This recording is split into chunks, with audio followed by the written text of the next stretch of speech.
Bonjour à tous, la séance est ouverte. L'ordre du jour appelle les questions au gouvernement. Mais avant cela, je vous indique que j'ai reçu de M. Hugo Prévost, député de la première circonscription de l'Isère, une lettre m'informant qu'il se démettait de son mandat de député à compter d'aujourd'hui. Acte a été pris de cette démission au journal officiel. La première question va être posée par Mme Fathia Kelloua Hachi pour le groupe socialiste.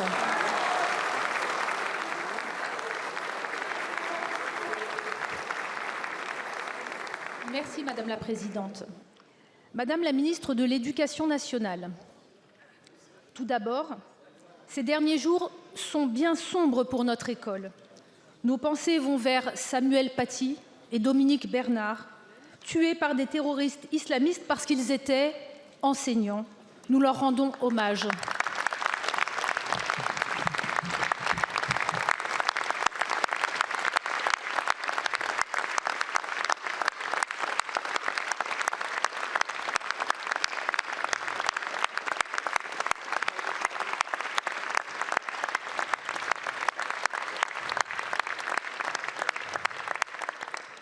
Madame la Ministre, si je prends la parole aujourd'hui, c'est pour vous parler de notre école, celle pour laquelle la communauté éducative se bat au quotidien, celle qui émancipe, celle qui façonne l'esprit critique, celle qui apprend le vivre ensemble et la tolérance, bref, celle qui accompagne tous les élèves pour faire société.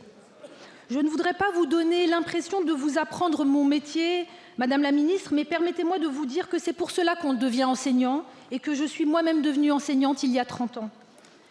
Et c'est avec ce vécu que je vous le dis, l'école est fatiguée, des réformes pédagogiques successives, des changements de programme sans cohérence et des chocs dans tous les sens. L'école est fatiguée de devoir toujours faire plus avec toujours moins. Fatiguée des coupes budgétaires, fatiguée des baisses, des suppressions dont la dernière en date, plus de 4000 postes d'enseignants supprimés dans votre projet de loi de finances 2025. Une véritable saignée pour des classes toujours plus surchargées. Ce budget est une bombe à retardement. Pour ce gouvernement, le budget de l'école est un coût à rationaliser, une variable d'ajustement dans une matrice comptable. Mais pour nous, le budget de l'école sera toujours un investissement pour l'avenir, un investissement pour une école accueillante, exigeante et inclusive. L'école a besoin de moyens, donc Madame la Ministre, êtes-vous prête à revenir avec le Parlement sur ce budget prévu pour l'enseignement scolaire et surtout sur la suppression de ces 4000 postes? Ou laisserez-vous l'école être sacrifiée sur l'autel de l'austérité? Merci beaucoup. La parole est à Madame Anne Genetet, ministre de l'Éducation nationale. Merci Madame la Présidente, Mesdames et Messieurs les députés, Madame la députée Fathia Kelloua Hachi. Je suis d'accord avec vous, l'école c'est un investissement, il n'y a aucun doute. J'ai l'honneur d'être à la tête d'un ministère qui compte plus de 1 200 000 personnels qui sont tous dévoués. Je veux saluer leur engagement et vous en faites partie. Mais je crois qu'aujourd'hui, le moment n'est pas trop à la polémique, il est plutôt aux faits. Il y a des faits qui sont très clairs. Depuis 2017, l'école a bénéficié de 14 milliards d'euros supplémentaires dans son budget, des moyens jamais alloués jusqu'à présent. Quand je suis arrivée dans ce ministère, j'ai trouvé un budget de 62,1 milliards d'euros. Il est aujourd'hui à 63 milliards d'euros. C'est un peu plus de 800 millions d'euros que l'école a pu obtenir. Je veux d'abord qu'on salue cette victoire et nous pourrons faire beaucoup avec cela, malgré les inquiétudes que vous exprimez. Je voudrais dire que notre école, elle reste donc une priorité du gouvernement. Mais il y a aussi d'autres chiffres qui sont implacables et qu'il faut avoir en tête.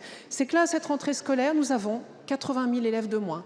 En septembre 2025, nous en aurons 100 000 de moins. Ces 200 000 en moins, il faut aussi tenir compte de ces chiffres qui sont implacables, mais qui nous ont permis malgré tout d'avoir un nombre moyen d'élèves par classe qui n'a jamais été aussi bas, avec un peu moins de 22 élèves par classe dans notre école publique. C'est aussi, je veux le dire, ce budget que j'ai évoqué. Ce budget d'éducation nationale, c'est aussi celui qui a permis d'allouer depuis 2017 près de 3 000 postes d'enseignants dans l'académie de Créteil, notamment pour dédoubler les petites classes dans les territoires que vous connaissez bien en Seine-Saint-Denis. C'est aussi ce budget qui a permis de verser une prime de fidélisation à 26 000 agents de l'éducation nationale, dont 22 000 professeurs, qui enseignent en Seine-Saint-Denis, que vous connaissez bien, pour un gain d'un peu plus de 6 000 € par an. Et puis c'est ce budget qui a permis aussi d'augmenter les infirmières scolaires de 200 € net par mois, les AESH 200 € net par mois. Donc je veux ici dire que j'attends beaucoup comme vous du débat parlementaire qui s'ouvre. Je sais que vous-même à la tête de la commission, vous aurez le souci d'apporter une contribution qui sera, j'en doute pas, très utile et sans dogmatisme à ce budget. Je l'ai dit, je vous le redis, je veux vraiment insister. Comme ministre de l'Éducation nationale, j'aurai toujours un objectif, une boussole et même une obsession. Élever le niveau, élever le niveau, élever le niveau. Merci beaucoup, Madame la Ministre. La parole est à présent à Monsieur Fabrice Brun pour la droite républicaine.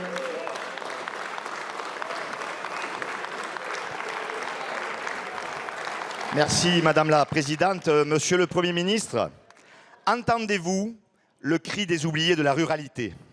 Il s'est une nouvelle fois manifesté dans un vote de colère en juin et juillet dernier. Colère d'abord sur le pouvoir d'achat. Vous savez, chez nous, c'est vite compliqué quand on touche aux taxes sur l'énergie et la mobilité. Voilà pourquoi nous sommes déterminés à faire obstacle au relèvement de la taxe sur l'électricité, à nous opposer à toute hausse d'impôts pour ceux qui travaillent et ont travaillé toute leur vie. Car c'est toujours les mêmes qui trinquent, et c'est particulièrement vrai dans nos zones de pente et de montagne où tout est plus cher pour se chauffer ou se déplacer. Colère ensuite quand la sécurité, première des libertés, n'est plus assurée en tout point du territoire. Colère aussi d'attendre 6 mois, un rendez-vous chez le médecin. En Ardèche comme ailleurs, nous payons les impôts comme tout le monde. Nous sommes en droit d'être soignés comme les autres. Colère enfin des élus de nos communes, des agriculteurs, des commerçants, des artisans qui croulent sous les charges, les normes et la paperasse et des dispositifs technocratiques comme le ZAN. Monsieur le Premier ministre, il faut calmer le jeu et poser des moratoires. Arrêtez le massacre de la fermeture des classes en zone rurale. L'école, c'est là que tout commence. C'est la vie de nos enfants. C'est l'avenir de nos enfants, c'est la vie dans nos villages.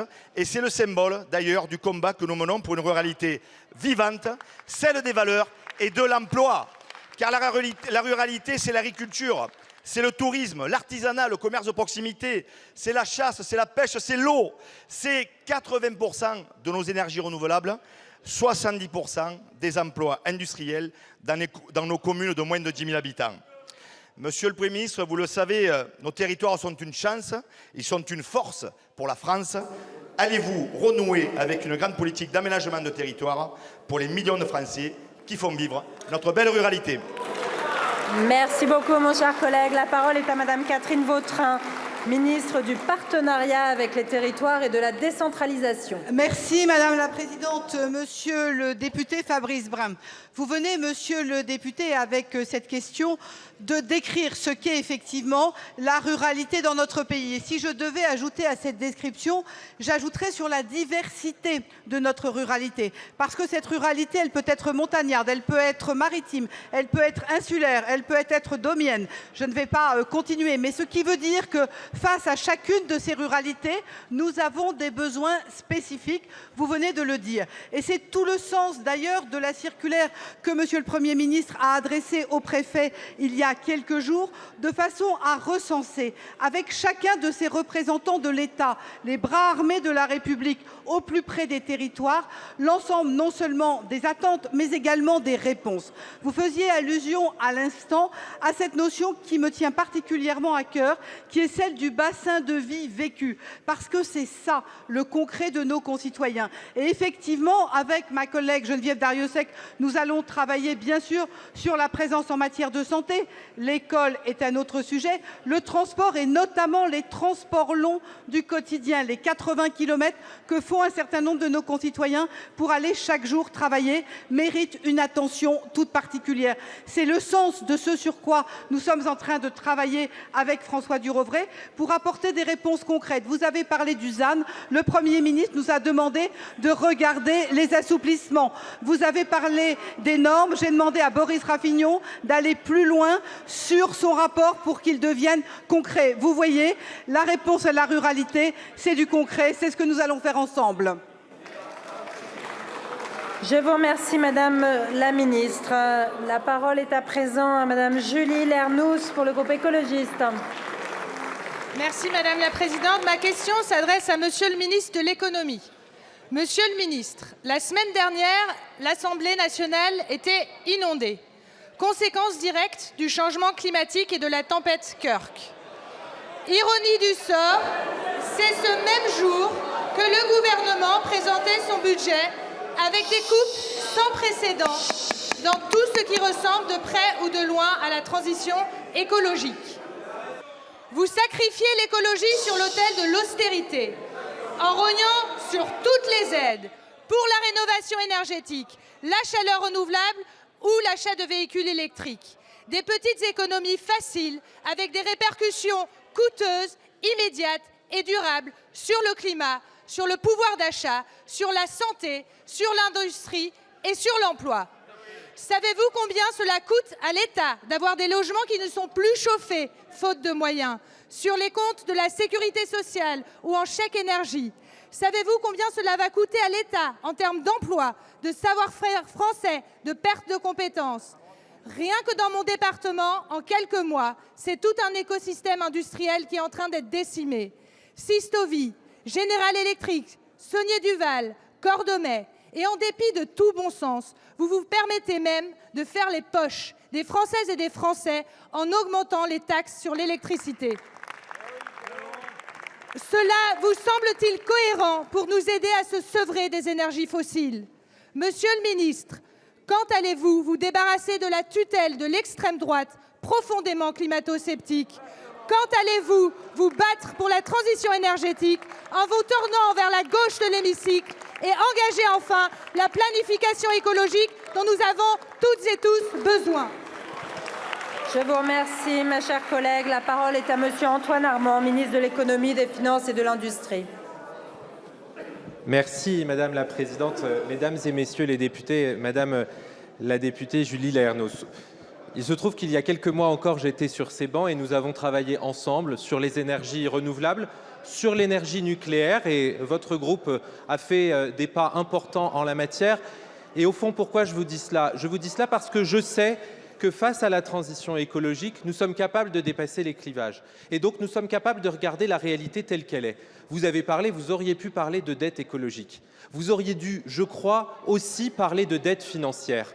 Car si nous ne sommes plus capables de financer notre train de vie, comment financerons-nous nos investissements? Comment financerons-nous les investissements que je partage avec vous sur les nouvelles infrastructures énergétiques, sur l'atténuation au changement climatique, mais aussi l'adaptation, un plan qui a été lancé par le prédécesseur d'Agnès Pannier-Runacher, Christophe Béchu, il y a quelques mois, et qui est un plan important. Comment, si nous ne sommes pas capables de financer notre État, financerons-nous les dépenses dont nous avons besoin demain? C'est pour cela que le Premier ministre, dans sa déclaration de politique générale, a mis sur le même plan la dette financière et la dette écologique. Parce que nous ne serons pas responsables écologiquement si nous ne sommes pas responsables financièrement, si nous ne nous dégageons pas des marges de manœuvre financières et d'investissement pour l'avenir de nos compatriotes, pour l'avenir de l'écologie en France et sur toute la planète. Et puis, un dernier point, Madame la députée, à l'Assemblée, il s'agissait d'une fuite de canalisation. Je vous remercie. Madame Lernouz. Vous creusez aussi bien la dette financière que la dette écologique et en creusant la dette écologique, vous aggravez gravement la dette financière. Merci beaucoup, Madame la députée. La parole est à Monsieur Philippe Vigier pour le groupe démocrate. Ma question s'adresse à la ministre de la Santé. La sécurité sociale, fondée en 1945, c'est un modèle unique au monde. Elle est à la croisée des chemins. Dans un moment où on aura des défis à relever, comme celui de l'accès aux soins pour tous ou la prise en charge de la dépendance. Pour autant, chacun connaît les déficits publics et en particulier la dette sociale qui est devenue insupportable. L'esprit de responsabilité qui nous anime au groupe démocrate exige d'être courageux, mais juste dans les décisions qui seront prises.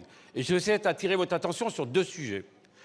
La première, c'est l'idée de transférer une partie des remboursements des actes médicaux de la sécurité sociale vers les mutuelles coûtera plus cher aux assurés sociaux. C'est un mauvais coup que l'on porte à l'universalité du système de soins. Le second, c'est ne pas indexer les petites retraites. Ce sera malheureusement moins de pouvoir d'achat pour nos aînés. Au groupe démocrate, nous portons des propositions financières exigeantes qui nous permettront de répondre à ces attentes tout en diminuant les dépenses de sécurité sociale. Madame la ministre, le système de santé n'a plus besoin d'un nouveau replâtrage, mais d'une refonte en profondeur, permettant décloisonnement, décentralisation, permettant justement de faire en sorte qu'on mette les soignants et que l'on mette bien sûr le patient au cœur de ce nouveau système, s'appuyant sur une loi de programmation pluriannuelle, donnant un cap, des moyens, la durée, pour que l'ensemble y adhère. Et je suis persuadé que sur tous ces bancs, on est capable de bâtir cette loi de programmation pluriannuelle. Alors, Madame la Ministre, êtes-vous prêt sur ces deux points particuliers que j'ai soulevés, à la fois de l'assurance maladie et des mutuelles, mais également des retraites, et en donnant une perspective sur une nouvelle loi de programmation du système de santé, de nous écouter largement. Merci. Merci beaucoup, monsieur le député. La parole est à Madame Geneviève Darrieussecq, ministre de la Santé et de l'Accès aux soins. Merci Madame la Présidente. Mesdames, Messieurs les députés, Monsieur le député Vigier, vous posez un sujet qui est très important. Jusqu'où pourrons-nous aller avec le mode de financement que nous avons aujourd'hui et le système que nous portons aujourd'hui, et avec surtout l'enjeu démographique que nous avons devant nous, c'est-à-dire un vieillissement de la population, c'est-à-dire bien sûr beaucoup plus de maladies chroniques, c'est-à-dire un renchérissement en définitive des coûts du soin pour l'assurance maladie. Je dois vous dire qu'aujourd'hui, l'assurance maladie couvre 80% de la facture, alors qu'elle en couvrait que 76% il y a encore quelques années. Donc elle prend en charge beaucoup plus de soins. Mais c'est vrai que nous sommes devant une question: faut-il rester dans cette dynamique ou faut-il transformer le système et transformer aussi peut-être le financement du système? Moi, je voudrais faire de la prospective. Il faut du temps pour faire de la prospective et les choses ne pourraient s'installer que sur une dizaine ou une quinzaine d'années. Néanmoins, travailler à réfléchir à la transformation de notre système de santé avec un gros pan sur la prévention, vivre en meilleure santé plutôt que vieillir en mauvaise santé, c'est un enjeu important pour nos dépenses de santé, et adosser à cela un système de financement adapté. Moi, je veux travailler avec vous tous à cela. Je pense que Monsieur le Premier ministre va dans cette orientation, car l'enjeu pour le XXIe siècle, pour nous, c'est de garder un système solidaire et de pouvoir protéger les plus fragiles. Voilà. Merci beaucoup, Madame la Ministre. La parole est à Monsieur Max Mathiazin pour le groupe LIOT. Merci, Madame la Présidente. Ma question s'adresse à Monsieur le Premier ministre. Monsieur le Premier ministre, les prix des billets d'avion sont exorbitants, voire prohibitifs pour nos concitoyens ultramarins et corses. Ceux qui viennent rendre visite à leurs enfants qui étudient en France hexagonale, ou à l'inverse, pour ceux qui travaillent dans l'Hexagone et qui rentrent dans leur famille, comme cela est normal. Quand on interroge les compagnies d'aviation, elles dénoncent le prix exorbitant du kérosène. On a un billet d'avion, par exemple, Pointe-à-Pitre Paris, qui est 3 fois plus élevé qu'un billet Paris-New York. Un Pointe-à-Pitre Fort-de-France qui coûte le double d'un Pointe-à-Pitre Miami. Et aujourd'hui, le gouvernement veut multiplier par 3 la taxe dite taxe Chirac. Rappelons qu'à l'origine, cette taxe était destinée à financer l'achat de médicaments pour les pays en développement.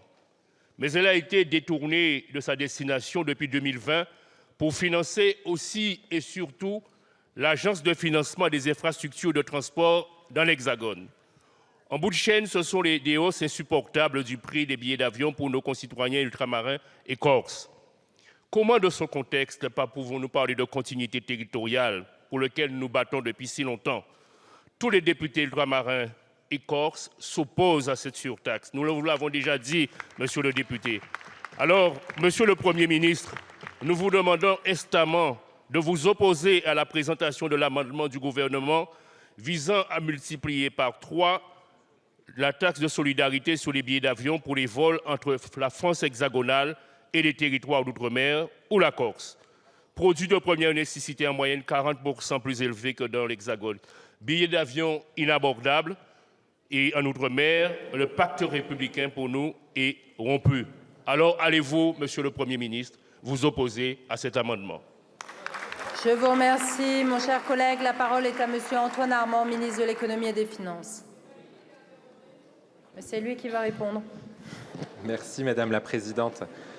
Mesdames et Messieurs les députés, Monsieur le député Mathiasin, je vous remercie, Monsieur le député, pour cette question importante. Je veux d'abord vous redire, comme je l'ai fait à votre collègue tout à l'heure, que la priorité du ministre des Finances de la France, lorsque la dette approche 113% du produit intérieur brut et que le déficit dépasse 6%, c'est de réduire les déficits et de le faire en conscience. Et que cela passe d'abord et avant tout, nous l'avons rappelé avec mon collègue Laurent Saint-Martin, par la baisse de la dépense publique, au moins aux 2/3, et je ne doute pas que cette Assemblée contribuera à faire que cette proportion soit encore plus importante. Et puis ensuite, et seulement ensuite, que l'effort repose sur des prélèvements qui puissent concerner d'abord et essentiellement les plus fortunés. Et dans ce cadre-là, le fait que ceux et celles qui se déplacent beaucoup en avion contribuent au redressement des finances publiques, contribuent, je finis de vous répondre, monsieur le député, contribuent aux finances publiques et à l'investissement dans la transition énergétique est important. Et dans ce cadre-là, se pose évidemment la question des voyages européens ou assimilés et évidemment la question de nos compatriotes qui vont de leur pays à leur propre pays, parfois pour des questions professionnelles, parfois pour des questions personnelles, peu importe, c'est de la continuité territoriale, c'est le pacte républicain et nous aurons un attachement extrêmement fort à ce que dans le barème, dans le calibrage du prélèvement qui sera prévu et que nous ferons, je n'en doute pas, avec l'ensemble des parlementaires de cette Assemblée, ultramarins ou non, puisque nous représentons tous l'ensemble de nos concitoyens, nous puissions trouver un chemin pour que cela ne repose pas essentiellement sur les compatriotes d'outre-mer. Je vous remercie. Merci beaucoup, Monsieur le Ministre. La parole est à Monsieur Xavier Roseren pour le groupe Horizon. Merci Madame la Présidente. Ma question s'adresse à Madame la Ministre de l'Agriculture, de la Souveraineté alimentaire et de la Forêt. Madame la Ministre, je souhaite attirer votre attention sur la question cruciale de la cohabitation avec le loup. Les éleveurs, gardiens de nos paysages et de notre patrimoine rural, sont aujourd'hui en détresse face à la multiplication des attaques de leurs troupeaux. Le pastoralisme, au cœur de l'économie locale et de la préservation de nos montagnes, est gravement menacé. Le plan national d'action 2024-2029 sur le loup, bien qu'apportant des avancées, reste très insuffisant. Le récent accord avec l'Union européenne visant à abaisser le statut protection du loup est un pas dans la bonne direction. Cependant, ce processus doit encore être confirmé au sein de la Convention de Berne. Nous devons donc rester extrêmement vigilants et continuer à plaider pour un déclassement effectif. Dans ce contexte, les chiffres sont alarmants. La population lupine en France a plus que doublé en 5 ans. Cette espèce n'est plus menacée alors que nos éleveurs sont en danger. Les attaques sur les troupeaux ont augmenté de 21% en 2022 en Haute-Savoie. Et sur ma circonscription, ces attaques sont même passées sur les bovins et sur les chevaux. Madame la Ministre, il existe une France qui se lève à l'aube. La boule au ventre, avec le sentiment d'être abandonnée. Cette même France enfile machinalement ses bottes chaque matin avec l'angoisse de retrouver son troupeau massacré par le loup. Comment pouvons-nous tolérer un tel sort pour ceux qui nous nourrissent? Quelle solution, Madame la Ministre, envisagez-vous pour que ce dégât cesse, pour que nos éleveurs puissent continuer leur activité dans les conditions dignes, sans craindre pour la sécurité de leurs troupeaux? Je vous remercie. Merci beaucoup, mon cher collègue. La parole est à Madame Genevard, ministre en charge de l'Agriculture. Merci Madame la Présidente, Mesdames et Messieurs les députés, Monsieur le député Xavier Roseren, vice-président nouvellement élu à l'ANEM, et je vous félicite. Alors, la question de la prédation du loup est un problème absolument majeur. Aujourd'hui, en France, 69 départements sont concernés, 11 000 victimes par an pour une population estimée à 1000 loups, estimation souvent contestée. C'est une cause de désespoir absolu pour nos éleveurs qui s'ajoute à la crise sanitaire. Donc la situation est très difficile. Le nouveau plan loup a pour axe principal, et je pense qu'il est bon de le rappeler, d'un meilleur rééquilibrage entre la protection des troupeaux et la protection de l'espèce, qui aujourd'hui est assurée, ce qui peut amener d'ailleurs à un rééquilibrage dans le décompte des prélèvements de loups. Dans ce nouveau plan loup, il y a 3 éléments importants. L'accélération de l'autorisation des tirs, la formation des louvetiers, et puis également la présomption, et c'est très important, de la non-protégeabilité des cheptels. Sur le bovin, c'est évident, on ne peut pas enclore les bovins comme on peut le faire éventuellement pour les ovins. Il y a un autre élément que je voudrais porter à votre connaissance, c'est qu'il y a eu un vote très important des États membres qui se sont prononcés en faveur de la révision de la Convention de Berne. Et donc, normalement, ça devrait amener à modifier la Convention de Berne et par contre-coup, amener le sujet, nous amener à modifier la directive Habitat, qui est l'application en droit communautaire de la Convention de Berne, où là, il faudra l'unanimité. En tout cas, soyez certains qu'en tant que ministre de l'Agriculture, et confronté depuis des années à ce sujet sur lequel j'ai énormément travaillé avant vous à l'ANEM notamment, mais il n'y a pas seulement la montagne qui est concernée aujourd'hui. Il y a 69 départements, c'est presque la France entière. Il faut impérativement pouvoir assurer la sécurité des troupeaux. Merci, et celle des éleveurs également. Merci beaucoup, Madame la Ministre. La parole est à présent à Monsieur Emmanuel Morel pour le groupe GDR. Merci, Madame la Présidente. Ma question s'adresse à Monsieur le Premier ministre. Monsieur le Premier ministre, à l'occasion de votre déclaration de politique générale, vous vous êtes félicité du succès des Jeux paralympiques et vous aviez indiqué que cela avait contribué à changer le regard des Français sur le handicap. Vous avez également eu des mots très forts sur la santé mentale qui touche 1 Français sur 5 et vous avez proposé qu'elle soit grande cause nationale cette année. Quelle n'a donc pas été notre déception, voire même notre consternation, à la lecture de votre projet de loi pour cette année, où vous proposez, dans l'article 33 de ce texte, de diminuer les ressources drastiquement de l'AGEFIP, qui est l'organisme paritaire qui accompagne les handicapés dans leur formation professionnelle et leur inclusion sociale. Ce qui finance l'AGEFIP, c'est une taxe qui est acquittée par les entreprises qui ne respectent pas l'obligation légale des 6%, et l'État est censé reverser la taxe. Or, qu'est-ce qui se passe? Et là, on voit bien le musée des horreurs de Bercy, cette espèce de tiroir à mauvaises idées, mauvaises solutions, qui consiste à piocher à chaque fois des idées franchement détestables. Là, ce que vous proposez, c'est de plafonner le reversement de la dite taxe. Et ça veut dire quoi concrètement? Les entreprises paieront toujours autant, l'AGEFIP touchera moins, et l'État se fait les poches sur l'action en faveur des handicapés. Et là, franchement, Monsieur le Premier ministre, je vous demande solennellement, et je sais que ce n'est pas seulement sur nos bancs, revenez sur cette décision déplorable, je vous en prie, et faites en sorte que notre action unanime en faveur des handicapés soit couronnée de succès cette année. Merci. Merci beaucoup, mon cher collègue. La parole est à Madame Astrid Panosyan-Bouvet, ministre du Travail et de l'Emploi. Merci, Madame la Présidente, Mesdames et Messieurs les députés, cher Emmanuel Morel. Le taux d'activité des personnes en situation de handicap en France s'élève à 45% contre 51% la moyenne de l'Union européenne. Autant vous dire que nous avons des marges de progrès. Et je veux être très claire ici devant vous et devant l'hémicycle.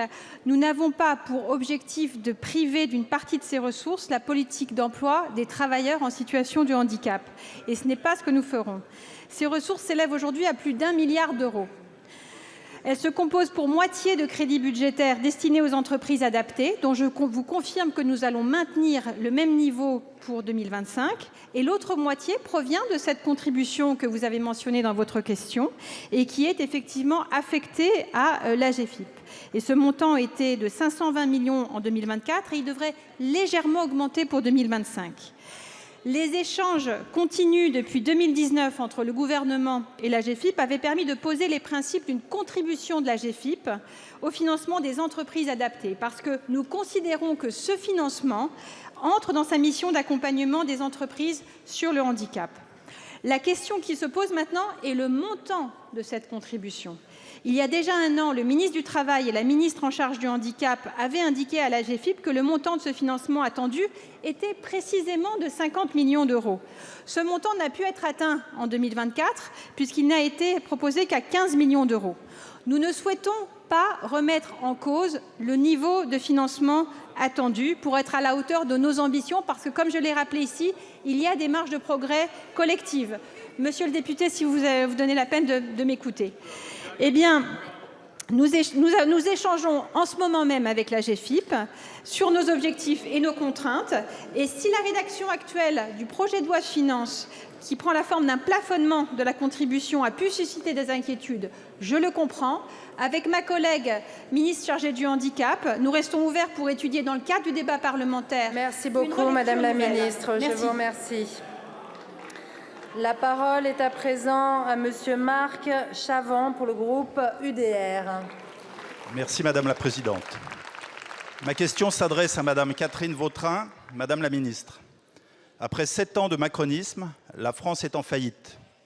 Face au chaos budgétaire, vous augmentez les impôts de 30 milliards d'euros.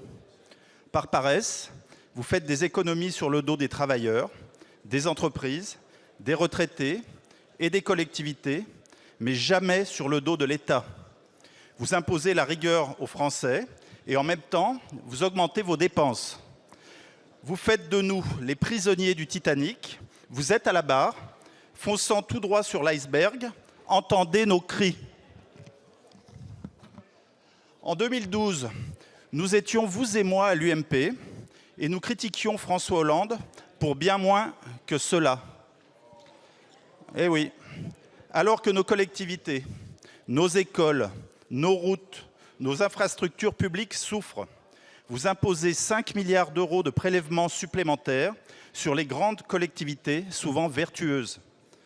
Nos collectivités, mairies, départements, ne représentent pourtant que 8% de la dette, mais assurent 70% des investissements publics.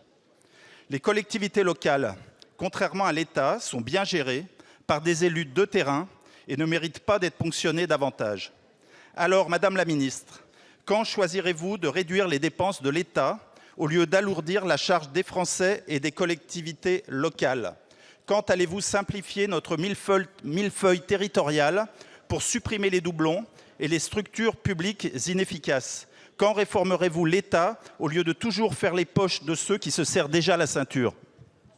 Je vous remercie, Monsieur le député. La parole est à Madame Catherine Vautrin, ministre en charge du partenariat avec les territoires. Merci Madame la Présidente, Mesdames et Messieurs les députés, Monsieur le député Marc Chavant. Monsieur le député, je crois que nous pouvons reconnaître les uns et les autres qu'entre 2012 et 2024, il s'est passé beaucoup de choses dans notre pays et il s'est notamment passé une crise que personne n'avait anticipée, qui est cette fameuse pandémie, avec les conséquences de cette pandémie qui ont eu pour conséquence évidemment d'accompagner les entreprises, d'accompagner nos concitoyens. Après, on peut légitimement s'interroger, bien évidemment, et Monsieur le Premier ministre l'a déjà dit, sur la sortie de crise. Toujours est-il qu'aujourd'hui, la situation de notre pays, vous la connaissez, 3 228 milliards de dettes, 55 milliards par an d'intérêt de la dette et donc une menace sur notre souveraineté. À partir de là, l'effort et le premier effort qui est demandé, ce sont 40 milliards d'économies. Ces 40 milliards d'économies commence par 20 milliards au sein des services de l'État. Et oui, effectivement, nous avons tous dans notre feuille de route une mission. Cette mission, elle est de regarder dans chacune des administrations dans laquelle nous avons la responsabilité, dans chacune des agences pour lesquelles nous avons une tutelle, d'aller regarder quels sont les doublons, quels sont les coûts. Pour avoir assisté encore ce matin avec Monsieur le Premier ministre à une audition avec les représentants des régions, évidemment que, un, nous les écoutons, que deux, nous tirons les bilans avec eux parce qu'ils sont au quotidien en contact avec ces administrations. Donc le premier sujet, c'est économie à tous les étages. Pour autant, notre crédibilité, notamment vis-à-vis de l'Union européenne, passera par notre capacité à avoir des réponses dès le budget 25. Et cela nécessite moins de dépenses, ça nécessite donc un effort de tous. Et c'est pour cela que nous travaillons avec les collectivités, dont je dis qu'elles ne sont pas à l'origine des déficits, mais que pour autant, elles investissent et que c'est avec elles, en responsabilité, que nous allons travailler. Merci beaucoup, Madame la Ministre. La parole est à présent à Madame Florence Goulet pour le Rassemblement national.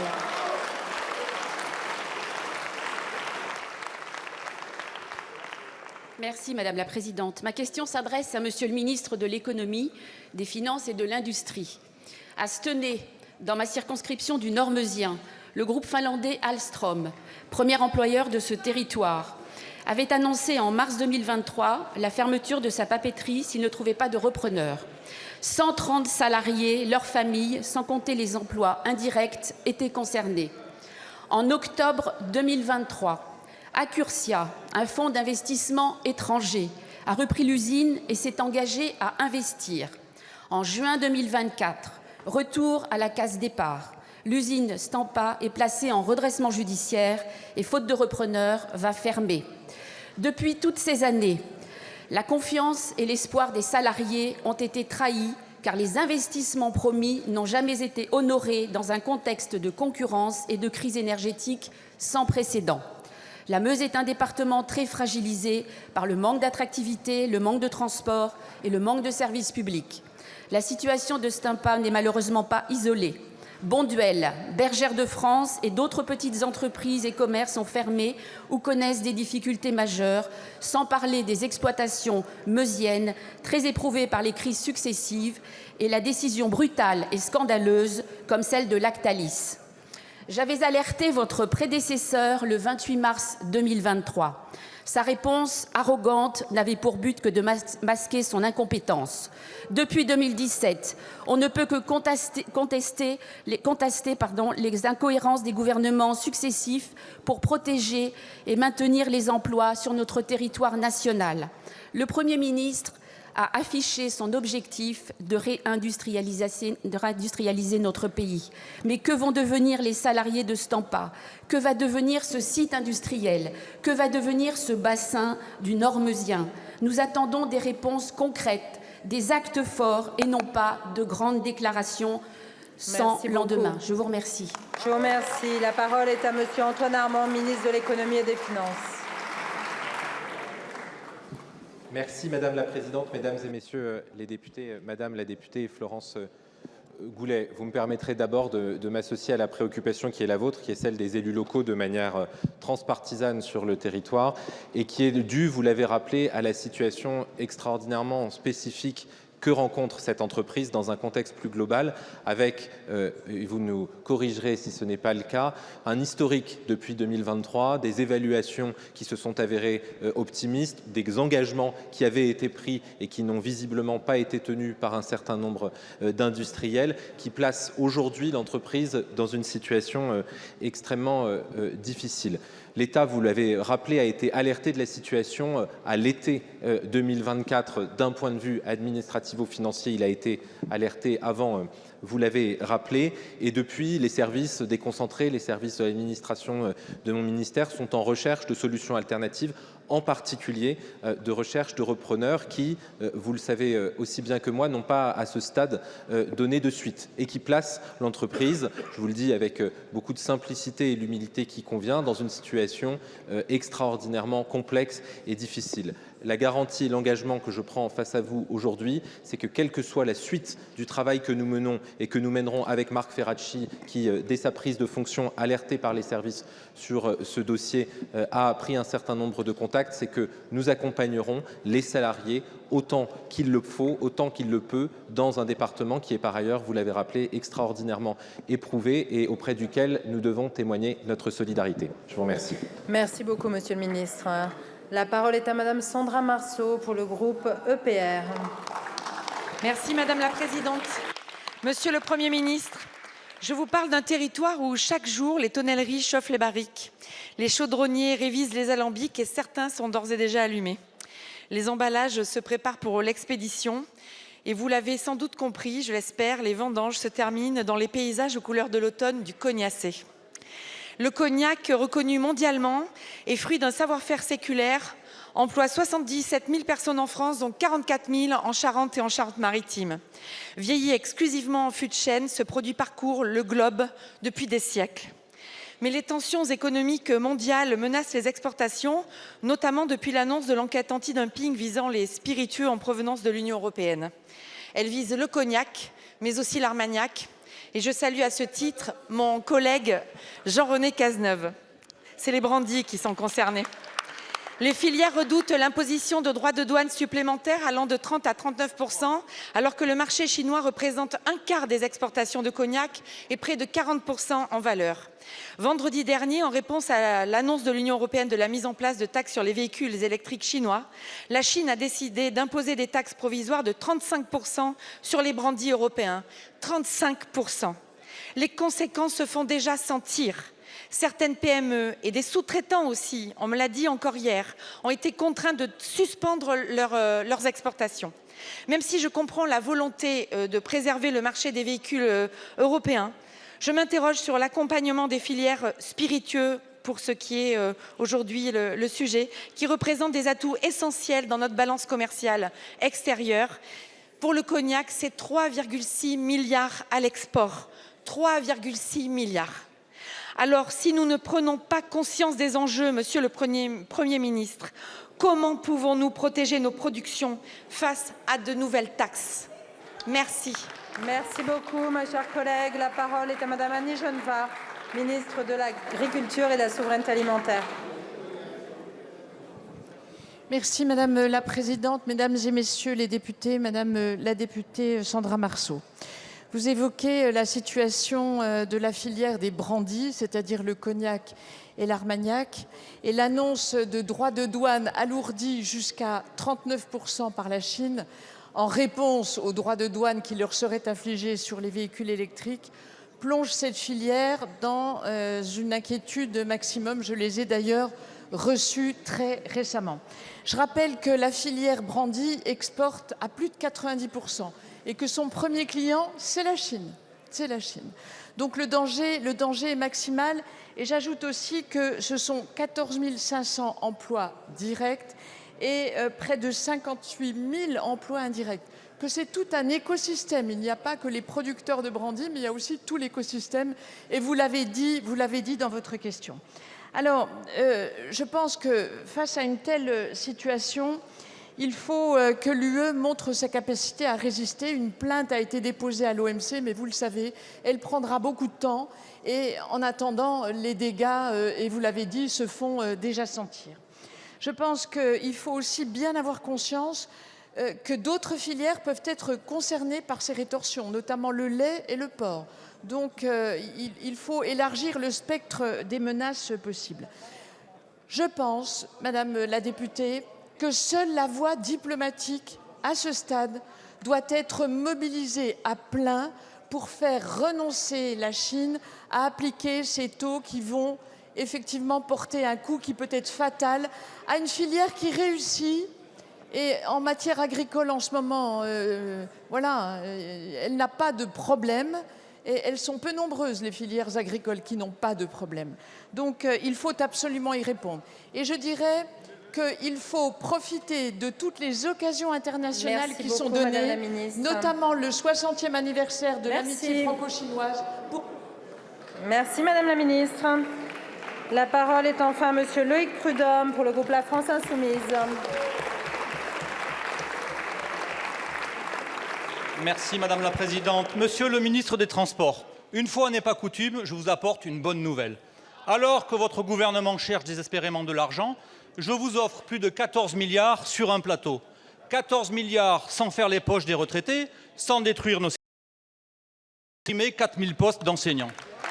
Pour cela, rien de plus simple.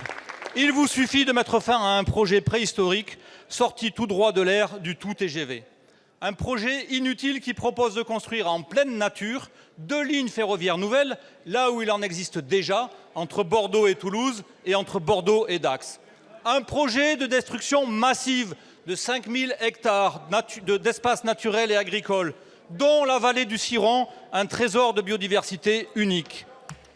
Un projet qui rencontre depuis plus de 10 ans l'opposition majoritaire des habitants, des associations, des élus locaux et même d'un groupe de 10 parlementaires de la région, de LR à LFI, c'est tout dire. Tout ça pour gagner au mieux 40 minutes entre Paris et Toulouse et 5 minutes entre Paris et Dax par rapport au scénario de rénovation qui permettrait de relier le Capitole à la capitale en moins de 4 heures. Tout ça alors que notre réseau ferroviaire est en souffrance, que la régénération des lignes du quotidien est une urgence pour des millions de Français. Monsieur le ministre, ferez-vous preuve de clairvoyance en abandonnant définitivement ces projets de LGV? Ferez-vous le choix du train utile ou appuierez-vous ces projets insensés des 2 dernières personnes convaincues, M. Rousset et Mme Delga, convaincus que ces lignes ont d'autres vertus que de faire parler d'eux? Monsieur le ministre, je vous en conjure, stoppez cette folie écologique et budgétaire, recevez rapidement les parlementaires qui portent des alternatives efficaces et économes à tout point de vue pour nos finances, pour l'environnement, pour le climat. Je vous remercie. Je vous remercie. La parole est à Madame Catherine Vautrin, ministre en charge du territoire et de la décentralisation. Merci, Madame la Présidente, Mesdames et Messieurs les députés, Monsieur le député Loïc Prud'homme. Monsieur le député, autant vous dire que 14 milliards d'économies, c'est un sujet que tout le monde regarde. Pour autant, nous avons un deuxième sujet que tout le monde regarde, et vous aussi, c'est notre dette écologique. Et notre dette écologique, elle nous conduit évidemment à travailler sur un sujet qui est celui des transports. Et travailler sur le sujet des transports, c'est d'être en capacité d'offrir à nos concitoyens des outils. Est-ce que je peux finir calmement? Merci. Madame. Et donc, c'est permettre, en fait, tout simplement à nos concitoyens de se déplacer en utilisant des moyens de transport qui permettent des alternatives à la voiture, des alternatives à l'avion, par exemple. Autant d'éléments sur lesquels nous pouvons continuer à travailler ensemble. Et quand je regarde le budget qui est celui des transports pour l'exercice 2025, sur quoi est-ce que nous sommes en train de travailler? Nous sommes en train de travailler sur, précisément, l'amélioration de nos réseaux, parce que c'est un sujet, vous l'avez vous-même évoqué dans votre question. Nous avons à travailler sur la fin de l'autosolisme avec des transports alternatifs. Nous avons à travailler sur l'avion du futur. Donc, vous le voyez, les enjeux ne manquent pas. Le rendez-vous, c'est 2030 et la baisse des émissions de CO2. Le transport, c'est 1/3 des émissions de CO2 de notre pays. Merci beaucoup, Madame la Ministre. La séance de questions au gouvernement est terminée. Prochaine séance lundi 21 octobre à 16 h. La séance est levée.